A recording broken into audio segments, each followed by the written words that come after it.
విషయం, ప్రార్థనా శ్లోకాలు అయిపోయిన తర్వాత ఫోటోలు తీయడం కోసం కెమెరాలు పట్టుకుని ఎదురుగుండా రావద్దు. ప్రార్థనా శ్లోకాల వరకే, తర్వాత కెమెరా పట్టుకుని ఎదురుగుండా రావడానికి వీల్లేదు ఉపన్యాసం మొదలయ్యాక. ఎందుకంటే ఉపన్యాసం చెప్పడం ప్రధానం, భగవంతుడి గురించి 4 మాటలు నేను చెప్పడం మీరు వినడం ప్రధానం తప్ప నాకు పెద్ద ఈ ఫోటోల మీద వాటి మీద ఆసక్తి ఉండదు. శుక్లాంబరధరం విష్ణుం శశివర్ణం చతుర్భుజం ప్రసన్నవదనం ఛాయేత్ సర్వవిఘ్నోపశాంతయేత్. గురుర్బ్రహ్మా గురుర్విష్ణుః గురుర్దేవో మహేశ్వరః, గురు సాక్షాత్ పరం బ్రహ్మ తస్మై శ్రీ గురవై నమః.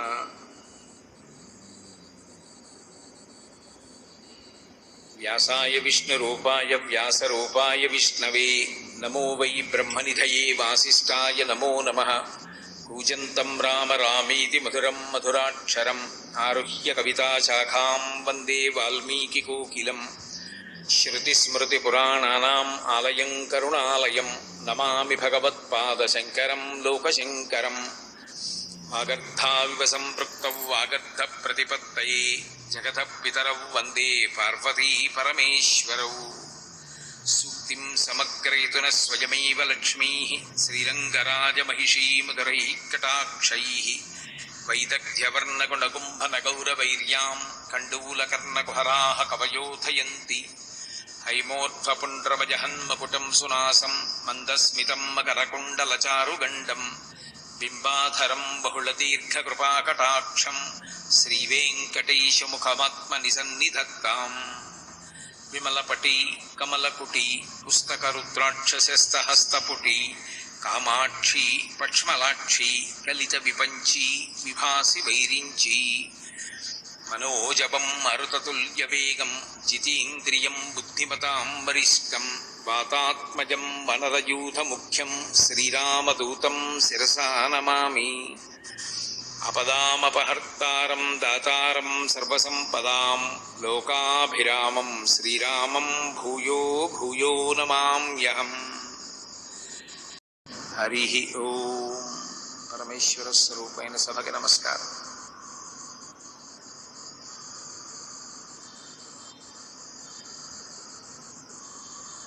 మనకి శాస్త్రంలో ఒక ప్రధానమైనటువంటి పదం ఉంది, శ్రద్ధ అని. శ్రద్ధ అనేటటువంటి మాటకి అర్థాన్ని చాలా జాగ్రత్తగా అర్థం చేసుకోవాలి. ఎందుకని నేను ఈ మాట అంటున్నానంటే, శ్రద్ధ విహిత కర్మాచరణమునందు కన్నా కూడా యథార్థమునకు నిషిద్ధ కర్మయందు ఎక్కువ తాదాత్మ్యతతో అనుష్ఠిస్తారు. అంత మాత్రం చేత అది శ్రద్ధ కాదు. ఉదాహరణకి తెల్లవారుజామున నిద్ర లేవాలి అని శాస్త్రం చెప్తోంది. నిద్ర లేచినప్పుడు ఎలా నిద్ర లేవాలి, ఎలా ప్రవర్తించాలి శాస్త్రం చెప్తోంది. కానీ చెయ్యవలసిన పని చేసేటప్పుడు శాస్త్రాన్ని సక్రమంగా పాటించామా, శ్రద్ధగా చేశామా లేదా అన్నది పక్కన పెట్టండి. నిషిద్ధ కర్మని చేసేటప్పుడు మాత్రం పరమ జాగ్రత్తతో ఎంతో శ్రద్ధగా చేసినట్లు కనపడుతుంది. అంత మాత్రం చేత అతను శ్రద్ధావంతుడు అని పిలవచ్చా? ఉదాహరణకి ఒక వ్యక్తి పూజ చేసుకుంటున్నాడు. పూజ చేసేటప్పుడు అతను ఎలా పూజ చెయ్యాలో అలా చెయ్యడం లేదు, శ్రద్ధ లేదు. కానీ ఒక దొంగతనం చేసే వ్యక్తి ఉన్నాడు, ఇతరుల యొక్క జేబులు కత్తిరించేవాడు. వాడు ఎప్పుడు ఎవరి జేబు కత్తిరించినా ఇన్ని జేబు దొంగతనాలు సక్రమంగా చేశాను, ఈ ఒక్క జేబు దొంగతనం సక్రమంగా చేయకపోతే వచ్చిన నష్టమేముందని చెప్పి అజాగ్రత్తగా చేయడు. ఏ దొంగతనం చేసినా పరమ జాగ్రత్తగానే చేస్తాడు. ఎందుకంటే ఏ ఒక్క దొంగతనంలో అతను దొరికిపోయినా అతని వీపు వాచిపోతుంది. కాబట్టి ప్రతి దొంగతనం చాలా జాగ్రత్తగా, చాలా మెళకువతో చేస్తాడు. అందుచేత అతను శ్రద్ధగా చేస్తాడండి అని చెప్పచ్చా? శ్రద్ధ అన్న మాటకు అసలు యథార్థమైనటువంటి అర్థమేది అంటే, శంకర భగవత్పాదులు జగద్గురువులు, మహాపురుషులు. కైలాస శంకరుడు కాలడి శంకరుడిగా అవతరించి ఈ భూమండలం మీద తిరిగి వేదము యొక్క ప్రమాణమును నిలబెట్టి అవైదికమైనటువంటి వాదనలను ఖండించినటువంటి స్వరూపం పార్వతీ పరమేశ్వరుల యొక్క సమాగమ స్వరూపం. అందుకే శక్తి స్వరూపమైనటువంటి పరదేవతల నిరంతరము కదులుతూ భారతదేశమంతటా పాదచారి అయి పర్యటించారు. పరమశివుడై తనలో తాను రమిస్తూ అహం బ్రహ్మాస్మి స్థాయిలో నిలబడి లోకానికంతటికీ ఉపదేశం చేశారు. ఏకకాలమునందు రెండిటినీ నిర్వహించిన వారు కనుక వారిని పార్వతీ పరమేశ్వరుల సమాగమ స్వరూపము అని పిలుస్తారు. అటువంటి శంకర భగవత్పాదులు స్పృశించినటువంటి విషయం కానీ, శంకర భగవత్పాదులు చెప్పనటువంటిది కానీ, వారు చెయ్యనటువంటిది కానీ లోకంలో లేదు. అటువంటి శంకర భగవత్పాదులు శ్రద్ధ అనే మాట గురించి వ్యాఖ్యానం చేస్తూ ఒక మాట చెప్తారు. శాస్త్రస్య గురువాక్యస్య సత్యబుద్ధ్యావధారణ సా శ్రద్ధ కటితా సిద్ధి యయా వస్తువుపలభ్యతే. శ్రద్ధ అన్న మాటకు అర్థం అది. శ్రద్ధ అంటే శాస్త్రస్య, శాస్త్రమునందు, గురువాక్యస్య, గురువు యొక్క మాట యందు, సత్యబుద్ధ్యావధారణ, ఈ రెండూ సత్యములే. వేదం నోటి వెంట వచ్చినటువంటిది కానీ, గురువు గారి నోటి వెంట వచ్చినటువంటి మాట కానీ, ఈ రెండు మాటలు కూడా పరమ సత్యములు. అవి నిజమా కాదా అని నా బుద్ధి పెట్టి విచారణ చెయ్యవలసినటువంటి అవసరం లేదు. వారి నోటి వెంట వచ్చింది అంటే అది సత్యమే, అది నా ఉన్నతి కొరకే అని పరమ విశ్వాసంతో ఎవరు ప్రవర్తిస్తారో, ఎవరు ఆ రెండూ చెప్పినటువంటి మాటలని అనుష్ఠిస్తారో, వేదం చెప్పినటువంటి విషయాన్ని, గురువుగారు చెప్పినటువంటి విషయాన్ని అనుష్ఠించినటువంటి వాడెవరో వాడు సా శ్రద్ధ కటితా సిద్ధి, శ్రద్ధ ఉన్నవాడు అని చెప్పబడతాడు. అటువంటి శ్రద్ధ ఉన్నవాడికి యయా వస్తువుపలభ్యతే, అతనికి ఉన్నటువంటి శ్రద్ధ కారణం చేత ఆ గురుభక్తి, శాస్త్రమునందు ఉన్నటువంటి భక్తి కారణముగా ఆయన పొందలేనిది అన్నది లోకంలో ఉండదు. ఆయన ధార్మికమైనటువంటి కోర్కెలు తప్ప అధార్మికమైనటువంటి కోర్కెలు కోరడు కనుక, శాస్త్రమునందు గురువునందు అనితరమైనటువంటి భక్తి కలిగినటువంటి వాడి జీవితము ధార్మికంగానే ఉంటుంది కనుక అటువంటి వాడు కోరినటువంటి కోర్కెలను అనుగ్రహించడంలో భగవంతుడు ఎంత మాత్రమూ వెనుదీయడు. ఆ కారణం చేత అటువంటి వాడు సమస్తమైన ఈప్సితములను పొందుతాడు. కాబట్టి దానికి శ్రద్ధ అని పేరు తప్ప, శ్రద్ధ అన్న మాటలోకి ఇక ఏ ఇతర విషయాన్ని తీసుకొచ్చి చూపించడము సాధ్యం కాదు. ఈ శ్రద్ధ అన్న మాట 1కి 10 మార్లు మన కావ్యాలలో, పురాణాలలో నిరూపింపబడుతుంది. ఎంత శ్రద్ధాభక్తులు కలిగినటువంటి వారై ఉంటారంటే, ఒకప్పుడు శంకర భగవత్పాదులు నదికి ఈవలి ఒడ్డున ఉన్నారు. నదికి ఆవలి ఒడ్డున శిష్యుడు ఉన్నాడు. యథాలాపంగా శంకరాచార్యుల వారు శిష్యుణ్ణి పిలిచి ఇలా రా అన్నారు. ఇలా రా అంటే శంకరాచార్యుల వారి ఉద్దేశ్యం నదిని దాటి రమ్మని. కానీ శిష్యుడు గురువుగారు నన్ను ఇలా రమ్మన్నారు, నేను అలా రావడానికి వీల్లేదు, గురువుగారు ఎలా రమ్మన్నారో అలాగే వస్తాను, గురువుగారి మాట కన్నా నాకు శిరోధార్యం ఇంకొకటి లేదు అని ఆ నది మించి నడిచొస్తున్నాడు. అతని యొక్క శ్రద్ధకి, అతనికి గురువు యొక్క మాట యందు ఉన్నటువంటి విశ్వాసమునకు ఆ శిష్యుని యొక్క పాదము నది మీద ఎక్కడ పడుతోందో అక్కడ అందులోంచి పద్మములు ఉద్భవించి శిష్యుని యొక్క పాదములను వహించాయి. పద్మముల చేత వహింపబడినటువంటి పాదములు కలిగినటువంటి వాడు కనుక ఆయనకి పద్మపాదాచార్య అని పేరు వచ్చింది. శంకరాచార్యుల వారి ప్రధానమైన 4 శిష్యుల్లో పద్మపాదాచార్యుల వారు ఒకరు. శ్రద్ధ అన్న మాటకు అర్థం అంత గంభీరంగా ఉంటుంది. శాస్త్రాన్ని నమ్మి బ్రతుకుతారు. శ్రీరామాయణంలో సీతమ్మ తల్లి సాక్షాత్ పరదేవతా స్వరూపిణి. ఆ లలితాపరాభట్టారికయే, ఆ శ్రీ మహాలక్ష్మియే సీతమ్మ తల్లిగా అవతరించింది. ఆవిడే చెప్పుకుంది అయోధ్యకాండలో అనసూయమ్మతో మాట్లాడుతూ, అమ్మా నా తండ్రి ఈ భూమిని ఆ నాగలి పెట్టి దున్నినప్పుడు నా అంత నేనుగా పైకి లేచానని చెప్పింది. బాలకాండలో జనక మహారాజు గారు కూడా అదే చెప్తాడు. అథమే కృషత క్షేత్రం లంగలాదుద్ధితామయ క్షేత్రం శోధయతా లబ్ధ్వా నామ్నా సీతీతి విశ్రుత అని చెప్పాడు. ఆమె నాకు జన్మించిన బిడ్డ కాదు, నాగలి పెట్టి యజ్ఞము చేయడం కోసమని నేను దున్నుతున్నప్పుడు ఆ నాగలి చాటుకు తగిలి పైకి లేచింది భూమిలో నుంచి. ఏదో పద్మావతీదేవిలా ఒక మందసంలో దొరికింది అని రామాయణంలో లేదు. భూమి నుండి పైకి లేచింది ఆమె, ఉద్ధిత అన్నారు. అలా పైకి లేచి సీతానామ్నీతి విశ్రుత, సీత అనే పేరు తనే ఉంచుకుని అలా లోకంలో ప్రఖ్యాతి వహించింది.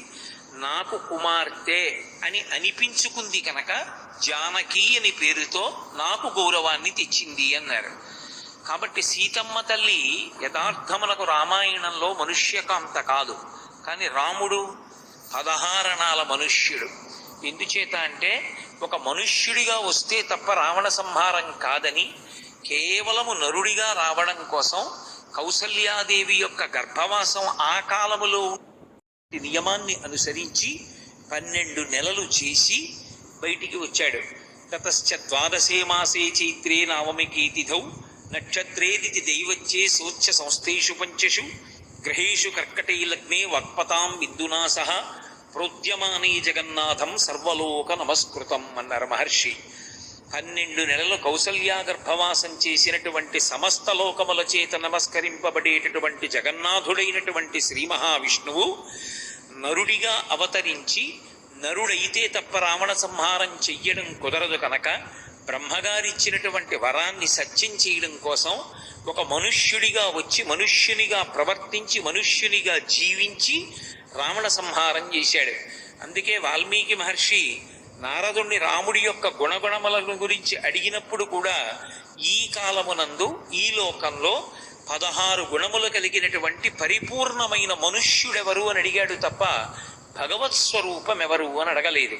కోన్వస్మిన్ సంప్రదం లోకే గుణవాన్ తస్య వీర్యవాన్ ధర్మజ్ఞశ్చ కృతజ్ఞశ్చ సత్యవాక్యో దృఢవ్రతః చారిత్రేణ చ కోయుక్తః సర్వభూతేషు కోహితః విద్వాన్ కః కస్సమర్థశ్చ కశ్చైక ప్రియదర్శనః ఆత్మవాన్ కో జితక్రోధో ద్యుతిమాన్ కో ననసూయకః కస్య బిభ్యతి దేవాశ్చ జాతరోషస్య సంయుగే అని అడిగాడు.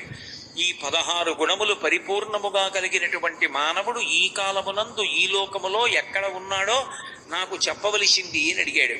అడిగితే అప్పుడు రామచంద్రమూర్తి యొక్క వృత్తాంతాన్ని నారదుడు సంక్షేప రామాయణ రూపంలో వాల్మీకి మహర్షికి చెప్పాడు.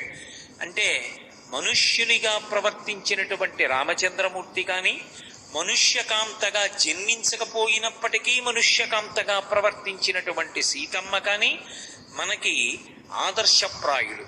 వాళ్ళు ఇద్దరూ కూడా ఈ లోకంలో మనుష్యుడు ఎలా ప్రవర్తించాలో ప్రవర్తించి చూపించారు. అందుకే రామాయణానికి వేదోపబృంహణము అని పేరు. వేద విద్యే పరే పుంసి జాతే దశరథాత్మజే వేద ప్రచేతసాదాసీత్ సాక్షాత్ రామాయణాత్మన. వేదము చేత ప్రతిపాదింపబడినటువంటి భగవంతుడైన రామచంద్రమూర్తి నరుడిగా వచ్చి ఈ లోకమునందు ప్రవర్తిస్తే పరదేవతాస్వరూపిణి అయినటువంటి సీతమ్మ తల్లి మనుష్యకాంతగా ఈ లోకమునందు పుట్టకపోయినప్పటికీ మనుష్యకాంతగా ప్రవర్తించింది. వాళ్ళిద్దరి యొక్క నడవడి మనకి ఎప్పుడూ కూడా మార్గదర్శకము. వాళ్ళిద్దరూ ఎలా ప్రవర్తించారో మనం అలా ప్రవర్తించాలి. వేదము చదువుకోకపోయినా రామాయణం చదువుకుంటే చాలు. వేదంలో ఏది చెప్పారో రామాయణంలో సీతారాములు దాన్ని అనుష్ఠించి చూపిస్తారు. శాస్త్రము చెప్పినది ఏది ఉందో దాన్ని మాత్రమే అనుష్ఠించాలి. గురువుగారు చెప్పినది ఏది ఉందో దాన్నే అనుష్ఠించాలి. ఈ 2 సత్యములు అనేటటువంటి బుద్ధితో అనుష్ఠించాలి. అలా అనుష్ఠించిన వాడు ఎవరున్నాడో వాడు శ్రద్ధ కలిగినటువంటి వాడు. అందుకే రాముడు శ్రద్ధాళువు, సీతమ్మ తల్లి శ్రద్ధాళువు. వాళ్ళకి శ్రద్ధ కలిగిన వాళ్ళు అని పేరు. అటువంటి శ్రద్ధ లోకంలో అత్యంత ప్రధానమైనదై ఉంటుంది. మనుష్య జీవితము తరించాలంటే తప్పకుండా ఉండవలసినటువంటి లక్షణం ఏది అంటే శ్రద్ధ కలిగి ఉండాలి. ఆ శ్రద్ధ గురువు యొక్క వాక్యము చేత మనకి ఉద్దీపనమవుతుందంటే బాగా పెరుగుతుంది. ఆ గురువు వేదంలో చెప్పినటువంటి మాట కన్నా భిన్నమైనటువంటి మాట గురువు చెప్తాడా? ఒక్కనాటికి చెప్పడం. ఒకవేళ లోకంలో ఎవరైనా వేదానికన్నా కూడా వ్యతిరేకంగా చెప్పారనుకోండి, అది ప్రమాణం కాదు. ఎంత గొప్పవాడనిపించుకున్నవాడైనా కావచ్చు, వేద వ్యతిరిక్తంగా చెప్పిన మాట సత్యము కాదు, ప్రమాణము కాదు, ఆచరణీయము కాదు. దాన్ని ఆచరించవలసినటువంటి అవసరం ఉండదు. గురువు అన్నవాడు ఎవ్వరూ కూడా అలా చెప్పడు. ఎందుకని అంటే గురువు అన్న మాటకు అర్థం ఏమిటంటే అధిగత తత్వ శిష్యహితయోద్యత సతతం అని. అధిగత తత్వ అంటే అంటే తత్వమును తాను బాగుగా ఎరిగినటువంటి వాడు. తివిరి యజ్ఞాన తిమిర ప్రతీపమగుచు అవ్యయంబగు బ్రహ్మంబుననుభవించి భరిత సత్వండు సత్కర్మ నిరతుడతుల భూసుర శ్రేష్ఠుడలగొండు బుధనుతుండు అంటాడు కృష్ణుడు సాందీపని మహర్షి గురించి మాట్లాడుతూ. శాస్త్రముల యొక్క సమస్త సారాంశాన్ని తాను తత్వంగా గ్రహించి, తాను గ్రహించడమే కాకుండా శిష్యుల యొక్క అభ్యున్నతి కొరకు నిరంతరము ప్రయత్నించేటటువంటి వాడెవరో ఆయన గురువు. అందుకే గురువు యొక్క మాట వేదములో చెప్పినటువంటి విషయం కన్నా భిన్నంగా ఉండేటటువంటి అవకాశం అసలు ఎప్పుడూ ఉండదు.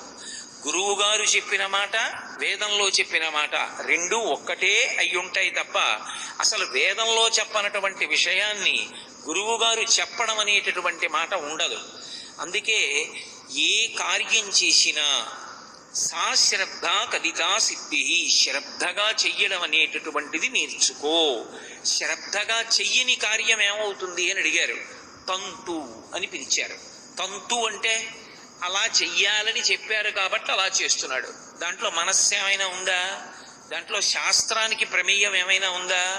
అందులో గురువు గారి మాటకి ప్రమేయం ఏమైనా ఉందా? ఏముండదు. ఆయనకు అలా చెయ్యాలనిపించింది అలా చేస్తూ ఉంటాడు. అప్పుడు దానికి ఆ చేసిన పనిని ఏమని పిలుస్తారంటే శాస్త్రంలో తంతు చేశాడు అంటారు. తంతు అంటే దానికి ఏం ప్రమాణం లేదు.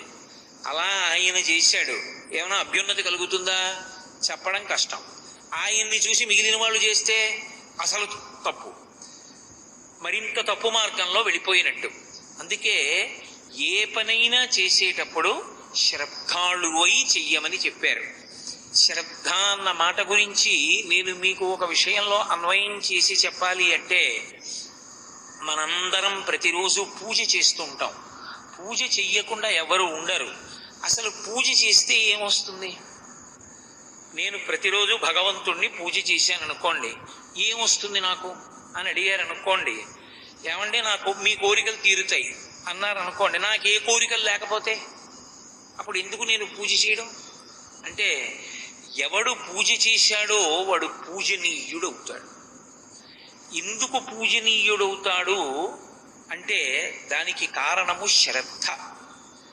నేను మీతో ఆ విషయాన్ని బాగా స్పృశిస్తే మీకు అర్థమవుతుంది. మనకి లలితా సహస్రనామ స్తోత్రంలో వ్యాస భగవానుడు పూజ గురించి మాట్లాడుతూ ఒక మాట అంటాడు.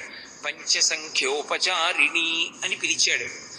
భగవంతుడికి చేసేటటువంటి ఉపచారములకు పూజ అని పేరు. పూజ ఎప్పుడు చెయ్యాలి అంటే మన ఇష్టం వచ్చిన సమయంలో, మనకి అనుకూలమైనటువంటి కాలంలో, మన ఇష్టం వచ్చిన రీతిలో పూజ చెయ్యడానికి వీలు లేదు. ఏదైనా శాస్త్రం ఎలా నిర్దేశించిందో అలాగే పూజ జరగాలి. పూజ జరగవలసినటువంటిది సూర్యోదయాత్పూర్వం తెల్లవారుజాము కాలంలో పూజ ప్రారంభం చెయ్యాలి అని శాస్త్రము యొక్క వాక్కు. అది కేవలము భగవదారాధన కొరకు మాత్రమే వినియుక్తమయ్యేటటువంటి కాలము తప్ప ఏ ఇతరమైనటువంటి పనికి కూడా ఉపయోగించడానికి ఉపయుక్తము కాని కాలము. కేవలము భగవద్ అనుగ్రహం పొందడానికి వీలైనటువంటి మనసు ధ్యానమునందు నిలబడగలిగినటువంటి వాతావరణము అంతటా ప్రకాశించేటటువంటి కాలము కనుక ఆ తెల్లవారుజాము కాలం పూజకి ఉపయుక్తమై ఉంటుంది. అటువంటి పూజా కాలంలో పూజ చేస్తున్నాను అన్నప్పుడు ఏం చేస్తాడు? పూజలో భగవంతుడికి ఉపచారములు చేస్తాడు. ఏదో భగవంతుణ్ణి ఆవాహయామి అంటాడు. అయ్యా రండి. ఆవాహయామి అంటే స్వాగతం పలకడం. అక్కడ లేదా మూర్తి అక్కడే ఉంది. అయినా ఆర్తితో పిలుస్తాడు.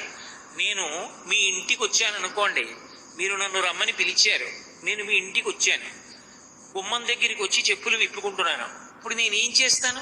మీ ఇంట్లోకి వస్తాను. ఎందుకంటే మీరు ఆహ్వానించారు, నేను అంగీకరించాను, వచ్చిన ప్రయోజనమే అది. కాబట్టి ఇప్పుడు గడప దాటి లోపలికి వస్తాను. అయినా మీరేమంటారు? అయ్యా రండి రండి రండి రండి కోటేశ్వరారు రండి అంటారు. ఎందుకు అనడం? అలా అనకపోతే నేను రానా? వస్తాను. మరి అనడం ఎందుకు అంటే పొంగినటువంటి ప్రేమ వాగ్రూపాన్ని పొందితే ఆహ్వానమవుతుంది. అయ్యా రండి అని పరమ సంతోషంతో ఆహ్వానం పలుకుతారు. అలాగే పరమేశ్వరుడికి కూడా ఆవాహయామి. రండి కూర్చోండి. ఆసనం సమర్పయామి. ఇదిగో ఆసనం విషయం కూర్చోండి. పాదయో పాద్యం సమర్పయామి. కాళ్ళు కడుక్కోండి. హస్తయో అర్ఘ్యం సమర్పయామి. చేతులు కడుక్కోండి. మన ఇంటికి ఒక అతిథి వస్తే మనం ఎలా సత్కరిస్తామో అలాగే భగవంతుడి విషయంలో కూడా ఉపచారములు అంటారు. ఉపచారములు అంటే ఒక అతిథి మన ఇంటికి వస్తే మనం ఎలా గౌరవం చేస్తామో అలాగే భగవంతుడి పట్ల కూడా గౌరవం చేస్తాం. అయ్యా స్నానం చెయ్యండి, నీళ్లు పెట్టాం, స్నానం చేశాక ఒళ్ళు తుడుచుకోండి, ప్లోత వస్త్రం ఇస్తున్నాం, ఓ తువ్వాలు ఇస్తున్నాం. అయ్యా స్నానం చేశారా, ఇదిగో ఈ కొత్త బట్టలు కట్టుకోండి, మీకోసమే సిద్ధం చేశాం ఈ వస్త్రద్వయం, కట్టుకున్నారా, బొట్టు పెట్టుకోండి, చందనం రాసుకోండి అని మనం వచ్చినటువంటి అతిథిని ఎలా సత్కరిస్తామో భగవంతుణ్ణి కూడా అలాగే ఉపచారముల చేత పూజ చేస్తాం. పూజ అన్న మాటకు అర్థం ఏమిటంటే గౌరవించుట. ఈశ్వరుణ్ణి గౌరవం చేయడమే పూజ అని పేరు. ఈ పూజ యందు పంచసంఖ్యోపచారిణి అన్నాడు వ్యాస మహర్షి. 5 ఉపచారములు మాత్రం ప్రతి ఇంట్లోనూ జరుగుతూ ఉండాలి. ఆ 5 ఉపచారములను చెయ్యకపోతే ఆ పూజకి అర్థం లేదు. అసలు అది పూజ చేశారని చెప్పడం కుదరదు. ఏవి 5 ఉపచారాలు? గంధ పుష్ప ధూప దీప నైవేద్యములు అంటారు. ఈ 5ంటిని పంచోపచారములు అంటారు. ఇవాళ దేశంలో దురదృష్టం ఎలా ఉంది అంటే దేవాలయాలలోనూ గంధపు స్నానం ఉండదు, గంధపు చెక్క ఉండదు. ఇళ్లల్లోనూ గంధపు స్నానం ఉండదు, గంధపు చెక్క ఉండదు. మరి ఏది గంధం రూపంలో ఈశ్వరుడికి మనం వల్లదేది అంటే ఎక్కడో ఏదో అమ్ముతూ ఉంటారు, అదంతా కొయ్యకుండా అందులో కొంత పరిమళ ద్రవ్యాన్ని కలిపి అమ్మేస్తూ ఉంటారు. అది తీసుకొచ్చి ఈశ్వరుడికి అలదేస్తూ ఉండడం, అది తీసుకొచ్చి బిందెల నీళ్లల్లో కలిపి ఈశ్వరుడికి అభిషేకం చేసేస్తూ ఉండడం. అసలు నిజంగా చందనం అంటే సాన మీద చందనపు దొంగ అరగ తీసి చందనాన్ని తీయాలి. ఇప్పటికీ చాలా ఇళ్లలో సశాస్త్రీయంగా అలా గంధాన్ని తీసి ఈశ్వరుడికి అలదుతూ ఉంటారు. అటువంటి చందనం ఈశ్వరుడికి సమర్పించాలి. అది ప్రతి ఇంటిలోనూ జరగవలసిన ఉపచారం. ఇంట్లోనే ఆ ఉపచారం జరిగితే దేవాలయంలో తప్పకుండా జరగాలి. మీరు ఇవాల్టి రోజున చాలా దేవాలయాల్లో గంధపు చెక్క సానా ఏది అని అడగండి, అసలు ఉండనే ఉండదు. చాలా దేవాలయాల్లో ఉండదు. అంటే అసలు వ్యాస భగవానుడు చెప్పిన 5 ఉపచారములలో మొదటి ఉపచారం చేయడానికి కావలసినటువంటి పరికరములే ఆ గుడికి లేవు. ఏమిటి పూజలు జరుగుతున్నాయి? ఇళ్లలో కొన్ని కోట్ల రూపాయలు ఖర్చు పెట్టి అలంకారాలు చేస్తారు. అయ్యా మీ ఇంట్లో గంధపు సానా చెక్క ఉన్నాయా అండి అని అడగండి, గంధపు సానా చెక్క ఉండవు. గంధపు సానా చెక్క లేనివాడు ఈశ్వరుడికి పూజ ఏం చేస్తున్నట్లు? అంటే ఏది శ్రద్ధ ఎక్కడుంది? శ్రద్ధ అన్న మాటకు అర్థం పెద్దలు చెప్పినట్లు చేశావా. వ్యాసుడి కన్నా గురువు లోకంలో లేడు. వ్యాసుడే గురువులకెల్లా గురువు. ఎందుచేత అంటే వ్యాసో నారాయణ స్వయం. వ్యాసుడు సాక్షాత్ నారాయణ స్వరూపుడు. ఆయన ఉపకారం చేసి ఉండకపోతే ఇవాళ మనము ఉండం, మన అనుష్ఠానాలు ఉండవు. ఎందుచేత అంటే కలియుగంలో ఉండేటటువంటి ఆయు ప్రమాణాన్ని దృష్టి పెట్టుకొని వేదముల యొక్క విభాగం చేసినటువంటి మహాపురుషుడు వ్యాసుడు. 18 పురాణములనిచ్చిన వాడు వ్యాసుడు. బ్రహ్మసూత్రములనిచ్చినటువంటి వాడు వ్యాసుడు. ఇది చాలక మళ్ళీ పంచమ వేదమైనటువంటి భారతాన్ని ఇచ్చినటువంటి వాడు వ్యాసుడు. భగవద్గీతని ఇచ్చినటువంటి వాడు వ్యాసుడు. అందుకే అటువంటి వ్యాసుడు జగత్తుకంతటికీ కూడా గురువు. అందుకే ఎక్కడ గురు పరంపర చెప్పండి, ప్రారంభంలో ఏదో ఒక భగవత్స్వరూపంతో ప్రారంభం చేస్తారు. సదాశివ సమారంభాం అని మొదలెట్టచ్చు, లేదా నారాయణ సమారంభాం అని మొదలు పెడతారు. కానీ మధ్యలో ఎవరుంటారు? వ్యాసుడు ఉంటాడు. వ్యాసుడు లేకపోతే అసలు ఈ లోకమంతా చీకటే. ప్రమాణమైనటువంటి వేదమును వ్యాసుడు విభాగం చేసి ఉండకపోతే అసలు ఇవాళ మనం దేన్ని ప్రమాణవాక్కుగా తీసుకుని ఈ ఈశ్వరారాధన చేస్తాం, ఈ ఉత్సవాలు చేస్తాం? కాబట్టి వ్యాసుడు ప్రమాణము. అటువంటి వ్యాస భగవానునికి పూజ జరిగినటువంటి రోజు గురు పూజోత్సవం. అందుకే గురు పౌర్ణమి అని, ఆషాఢ శుక్ల పౌర్ణమి గురు పౌర్ణమి. గురు పౌర్ణమి నాడు ఎవరిని ఆరాధించాలి అంటే ఒక్క వ్యాస భగవానునే. వ్యాస భగవానుడికి ప్రధానంగా పూజ అందినటువంటి రోజు ఏదో అది గురు పౌర్ణమి. అటువంటి వ్యాసుడి తర్వాత వచ్చినటువంటి వైదిక గురు పరంపరలో శంకర భగవత్పాదులు వారి శిష్యులు శుకబ్రహ్మ ఇటువంటి వారందరినీ నిమ్మకాయలతో మండలం వేసి గురుమండలార్చన చేస్తారు.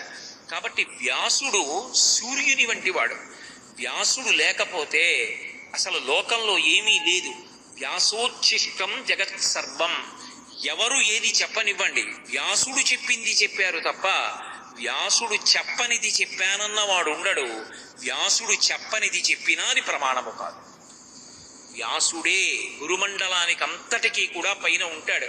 అందుకే మీరు ఎప్పుడైనా మహాపురుషుల యొక్క జీవిత చరిత్రలో పరిశీలన చేస్తే ఎవరికి వేదవ్యాసుని యొక్క దర్శనమైందో వారు మహాత్ములు అని కొనియాడబడతారు. శంకర భగవత్పాదులకి వ్యాస మహర్షి దర్శనమిచ్చారు. దర్శనమిచ్చినప్పుడు వ్యాసుడిగా దర్శనమిస్తే శంకరుల యొక్క భక్తి అటువంటిది. గురుమండలానికి అంతటికీ అధిపతి కాబట్టి గురువు ముందు శంకరాచార్యుల వారు మాట్లాడరు.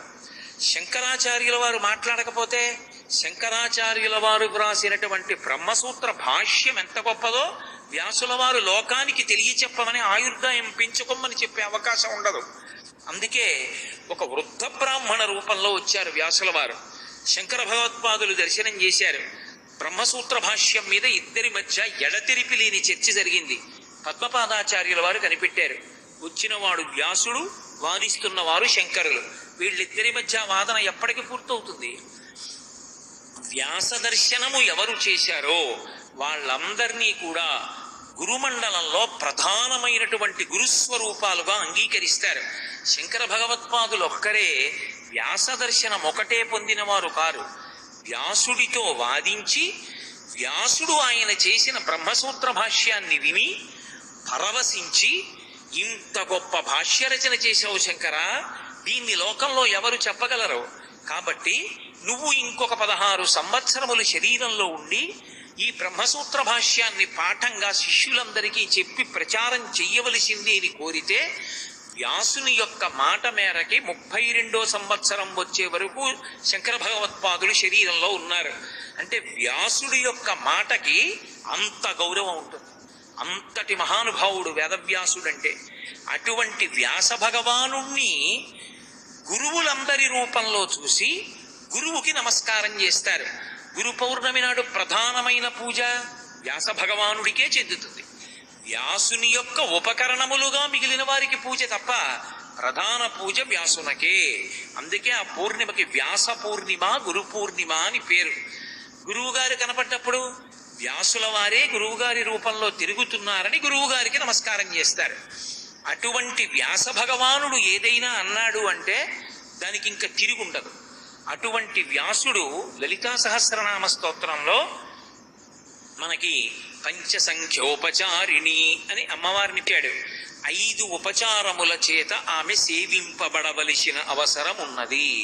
ప్రతి ఇంటిలో, ప్రతి దేవాలయంలో ఈ ఉపచారములు జరగాలి. ఇప్పుడు శ్రద్ధ అన్న మాటకు అర్థం ఏమిటి? మహాత్ముడైనటువంటి ఆ వ్యాసుడు, నారాయణ స్వరూపుడైన వ్యాసుడు, వసిన్యాది దేవతలు ఏది చెప్పారో దాన్ని తెలుసుకుని దాన్ని జీవితంలో అనుష్ఠాన పర్యంతం తెచ్చుకుంటే అలా తెచ్చుకున్నవాడెవడో వాడిని శ్రద్ధ కలిగిన వాడు అని పిలుస్తారు. అసలు దాని గురించి ఏమీ తెలుసుకోకుండా ఉండిపోయామనుకోండి, జీవితంలో శ్రద్ధ అన్న మాట అన్వయం ఎలా కుదురుతుంది? కుదిరే అవకాశం ఉండదు. మొదటి ఉపచారము గంధము. కాబట్టి గంధము అన్న మాటకు అర్థం సాన మీద తీసినటువంటి గంధాన్ని తిన్నగా తీసుకెళ్లి ఉపచారంలో వాడకూడదు. గంధం తీయడం, గంధాన్ని అలదడంలో ప్రక్రియ ఉంటుంది. ఆ గంధాన్ని తీసి ఒక ఆకులో కానీ ఒక పళ్ళెంలో కానీ చేర్చి అప్పుడు దాన్ని భగవన్మూర్తికి అలదాలి. కాబట్టి మొట్టమొదటి ఉపచారము గంధోపచారము, చందనాన్ని అలదడం. పుష్పముల చేత పూజ చేయడం. పుష్ప అని నేను అన్నప్పుడు అది ఒక్క పువ్వే కావచ్చు, ఎన్ని పువ్వులైనా కావచ్చు. పువ్వులతో పూజ చేయుట. పువ్వు అన్నప్పుడు మళ్ళీ చైతన్య కుసుమ ప్రియ అని పేరు ఆవిడికి. మీరు బంగారు పూలు తెచ్చి పూజ చేయండి, ఆవిడేం పొంగిపోదు. ఆవిడ దేనికి పరవశిస్తుంది అంటే చైతన్య కుసుమములకు ఆవిడ సంతోషిస్తుంది. చైతన్య కుసుమములంటే ఒక చెట్టుకి ఒక తీగకి పూసి అరవిరిసి సువాసనలు గుబాళిస్తున్నటువంటి పువ్వులు ఏ ఉంటాయో అటువంటి పువ్వుల చేత పూజ చేస్తే సంతోషిస్తుంది. కాబట్టి రెండవ పూజ పుష్పముల చేత చేస్తాం. ఆ పుష్పములతో పూజ చేయమన్నారు కదా అని ఎలా పడితే అలా పుష్పములతో పూజ చేయడానికి వీల్లేదు. పుష్పంతో పూజ చేసేటప్పుడు అది వాడిపోయినది కాకూడదు, భూమి మీద పడిపోయింది కాకూడదు. ఎందుచేత భూమి శర్వుడు అన్న పేరుతో శివస్వరూపమై ఉంటుంది. ఒకసారి చెట్టు నుంచి పువ్వు భూమి మీద పడిపోయింది అనుకోండి, అలా పడిపోయింది అంటే అది శివలింగానికి పూజ అయిపోయింది కాబట్టి ఇక నిర్మాల్యంతో మళ్ళీ పూజ చేయకూడదు. అందుకే క్షితిరూపాయ సర్వనామాత్మనే శివాయ నమః. ఆ పరమేశ్వరుడు భూమి రూపంలో శర్వుడు అని పిలిపించుకుని పూజింపబడతాడు. అటువంటి భూమి మీద పువ్వు పడిపోయింది అంటే అది భగవదార్చనలో ఉపయుక్తమైపోయింది. కాబట్టి ఇక మళ్ళీ తీసి దాన్ని పూజ చేయకూడదు. అదేదో వృధా అయిపోయిందన్న భావన కూడా పొందకూడదు. ఆ పువ్వు కింద పడింది అనుకోండి, పరమేశ్వరుడు యొక్క శివలింగం మీద పడిన దానితో సమానం. కాబట్టి తీసి కళ్ళకద్దుకుని పక్కన పెట్టేయడమే, అంతేగాని అయ్యో కింద పడిపోయిందండి పువ్వు అని ఏడవకూడదు. అది శివలింగం మీదే పడింది. నువ్వు ఏ పూజ చేస్తున్నావో ఆ పూజే జరిగింది. చెట్లు కూడా పూజ చేస్తాయి, అవి కూడా కొన్ని పూలు విడిచిపెడతాయి, విడిచిపెట్టినవి నేల మీద పడతాయి. అప్పుడు అవి భూమి మీద పడ్డాయంటే పూజ పూర్తయింది. అప్పుడు మళ్ళీ నువ్వు ఆ పువ్వు ఏరి తెచ్చి మెళ్ళో వేయకూడదు. కాబట్టి నిర్మాల్యము చేత పూజ చేసినటువంటి దోషం వస్తుంది కనుక ఎలా పడితే అలా పూజ చేయకూడదు. పూజ చేసేటప్పుడు చేతితో పువ్వుని పట్టుకుని ఇలా వెయ్యకూడదు.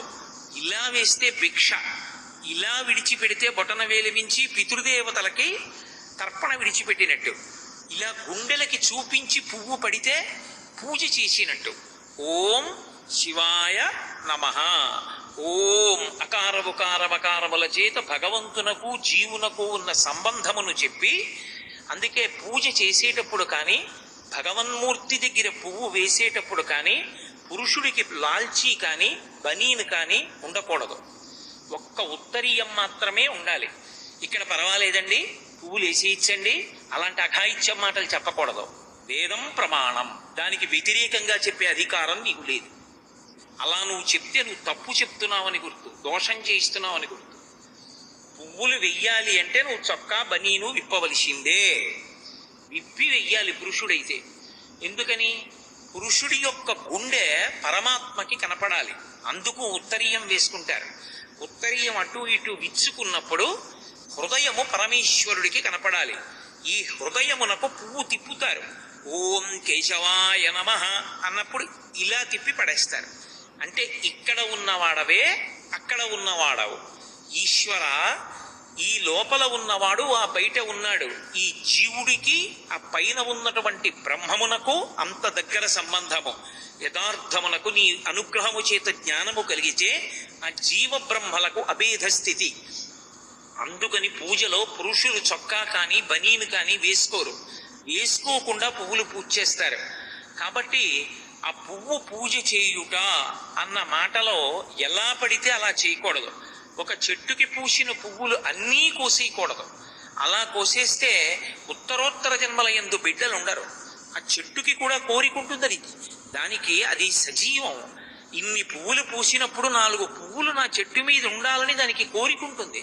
ఎంత భగవదర్పణం చేసినా కొన్ని పువ్వులుంచి మిగిలిన పువ్వులు కొయ్యాలి తప్ప యజమానికి తెలియకుండా, ఎవరు పూల చెట్టు పెంచాడో వాడికి తెలియకుండా గోడ మించి పైకి కొమ్మొచ్చి పువ్వులున్నాయని కోసి తెచ్చి పూజ చేయకూడదు.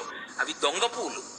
ఆ యజమాని పెంచిన చెట్టుకి పూసిన పూలు ఆయనకి తెలియకుండా తెచ్చావు కాబట్టి దొంగతనం చేసి తెచ్చిన పదార్థంతో పూజ చేసినట్టు. ఇప్పుడు ఆ పదార్థమునందు శౌచమేది? శౌచము లేని పదార్థంతో పూజ చేస్తే ఫలితం ఎక్కడి నుంచి వస్తుంది?